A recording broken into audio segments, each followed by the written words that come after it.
Viva Voz, com Vera Magalhães.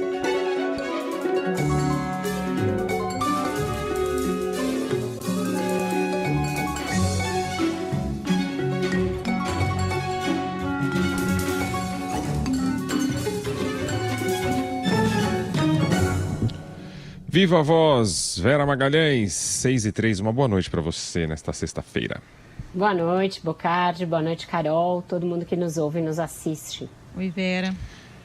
Bom, neste momento o presidente Lula está com Joe Biden, uma imagem ali ainda há pouco que a Carol relatou da chegada deles ali, estão agora dentro ali da Casa Branca e daqui a pouco deve aparecer ali no Salão Oval, né? Então lá no bate-papo, numa defesa da democracia, Vera Magalhães.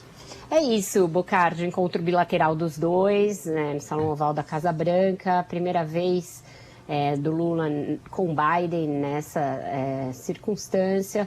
O Bolsonaro esteve numa visita à Casa Branca com Trump, né, nesse mesmo formato, e se encontrou com Biden em outros eventos, com outros formatos.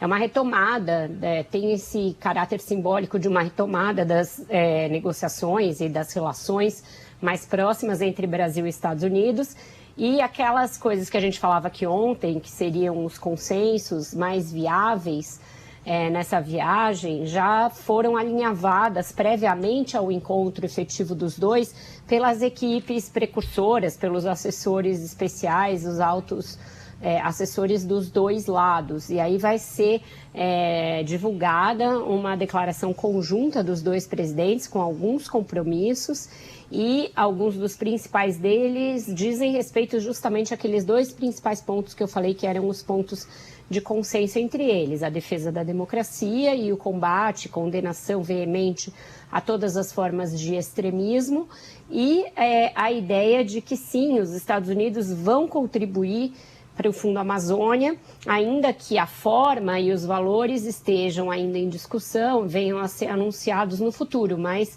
a disposição do governo americano de contribuir para esse fundo que já é fornido ali, abastecido por recursos da Alemanha e da Noruega. É um fundo importante porque, como o dinheiro pode ir para várias iniciativas, é um fundo bem elástico que ficou paralisado nos anos Bolsonaro, porque o governo tentou dar um cavalo de pau para ele passar a gerir essas verbas e para poder usar para uma espécie de custeio ali das ações da Amazônia, quando não é essa a iniciativa. A ideia desses países, ao contribuírem para esse fundo, é que haja dinheiro para justamente investir em estratégias, em projetos de recuperação e de manutenção do meio ambiente na região. Então, essas são boas notícias para o Brasil, e naqueles pontos em que a gente conversava que não havia um consenso absoluto, o que deverá sair desse documento, da sua versão final, é uma menção mais genérica, né? E aí, nesse caso, a gente tem a guerra da Ucrânia, em que não vai sair uma condenação veemente por parte do Brasil às iniciativas do governo de Moscou sobre a Ucrânia, mas vai sair ali uma declaração mais genérica pelo fim da guerra, pelo entendimento, etc.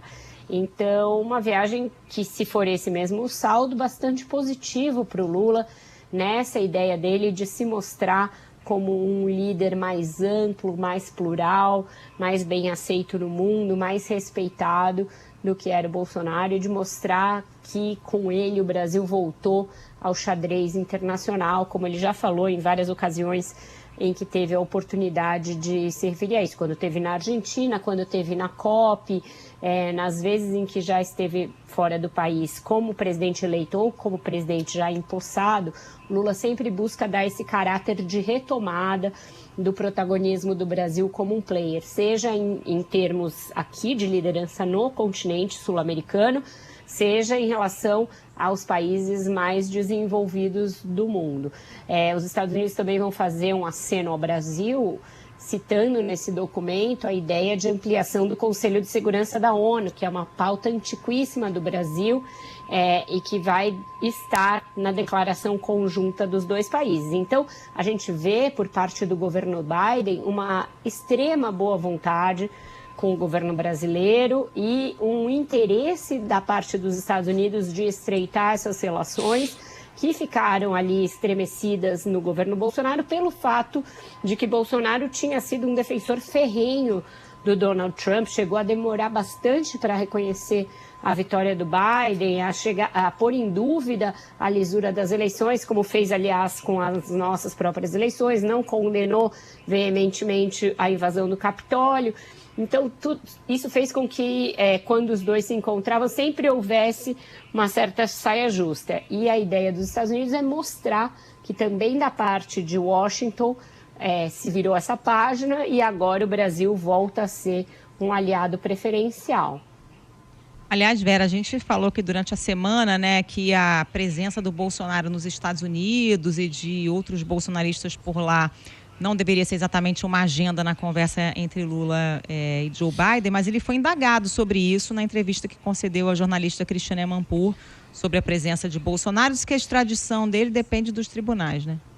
E aí confirmou essa ideia, Carol, de não fazer disso um tema da sua viagem, porque ele falou que não trataria disso com o Biden, deixou claro na entrevista para Amanpour, na CNN Internacional, e fez esse comentário ligeiro, deixando a cargo dos tribunais. Ele estimou em cerca de 12 os processos a que o ex-presidente vai responder, mas procurou também não demonstrar muita preocupação com isso. Também nessa ideia de se colocar num patamar acima, né, do Bolsonaro. Ele é o chefe de Estado numa visita bilateral importante e não quer dar mais protagonismo ao Bolsonaro do que o devido para justamente não criar essa sombra também sobre a visita. Mas ele se referiu aos episódios de 8 de janeiro. Diante das questões da jornalista a esse respeito, ele foi bastante duro quanto ao papel das Forças Armadas no episódio. Disse que precisou fazer uma intervenção, a palavra que ele usou foi essa, intervenção nas Forças Armadas para substituir alguns comandos por forças garantistas, portanto, que garantissem a ordem, garantissem o Estado democrático de direito. Eu falei aqui, quando a gente comentou essa semana o primeiro mês dos atentados, que essa questão das Forças Armadas ainda demandaria uma investigação interna mais acurada para se saber as responsabilidades, saber quem agiu por omissão ou quem de fato incentivou de alguma maneira aqueles atos, a começar pelos acampamentos em frente aos QGs.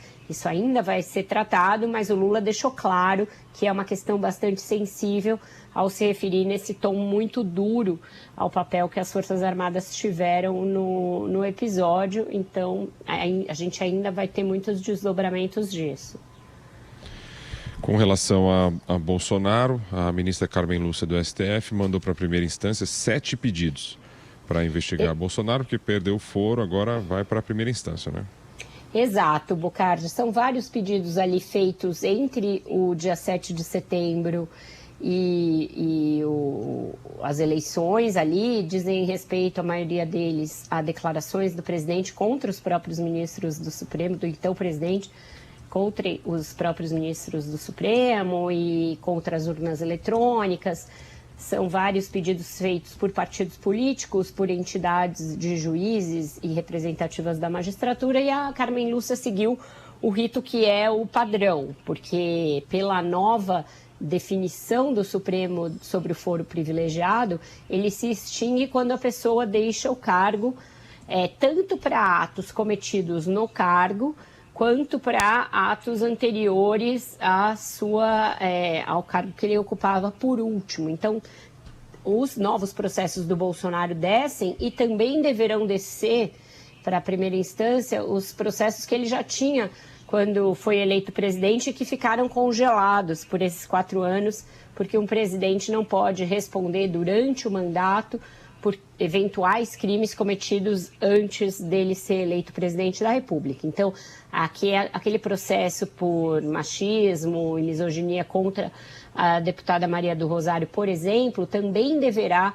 ir para a primeira instância, assim como as outras ações que Bolsonaro respondia antes de assumir a presidência, coisa de ter funcionário fantasma no gabinete e muitos outros. Esses de agora, eles têm alguma relação com os inquéritos que são tocados pelo ministro Alexandre de Moraes, razão pela qual eu indaguei a assessoria do Supremo e vários ministros se, no caso desses inquéritos do ministro Alexandre de Moraes, o destino deverá ser o mesmo. E aí, se o Bolsonaro vai para a primeira instância, mas não. Esses são inquéritos específicos que estão sendo tocados no Supremo pelo assunto, pelo tema, e não tanto pelo fato das pessoas terem foro ou não.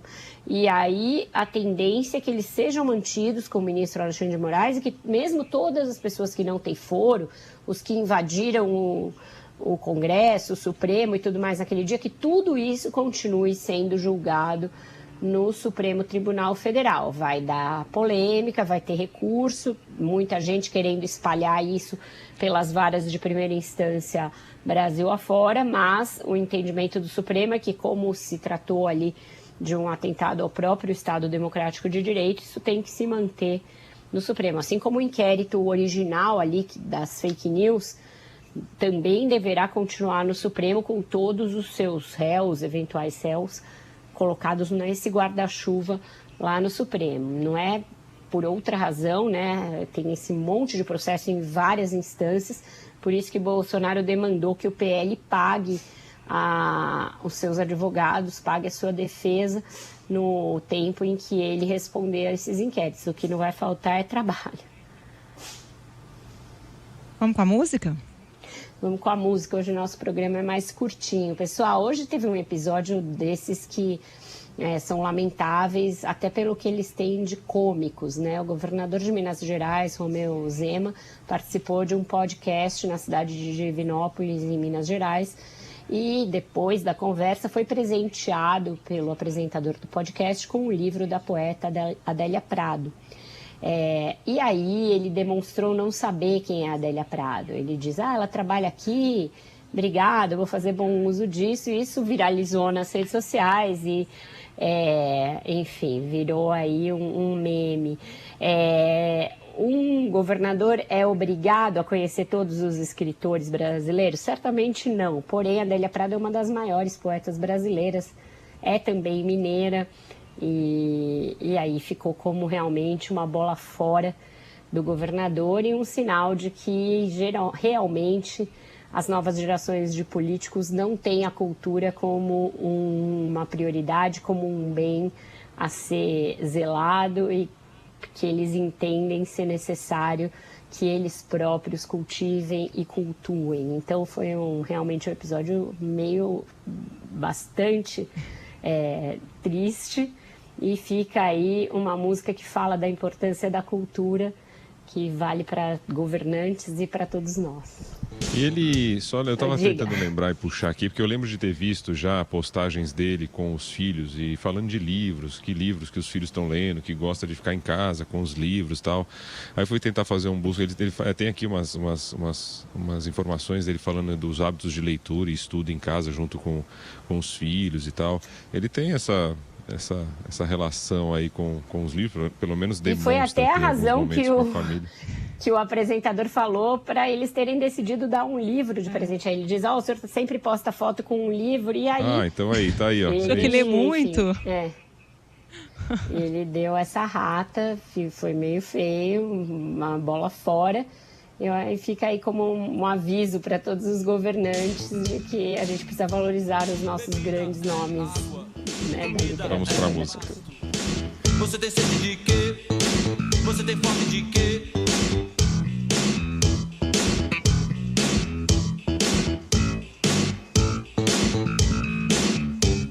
A gente não quer só comida, a gente quer comida, diversão e arte. A gente não quer só comida, a gente quer saída para qualquer parte.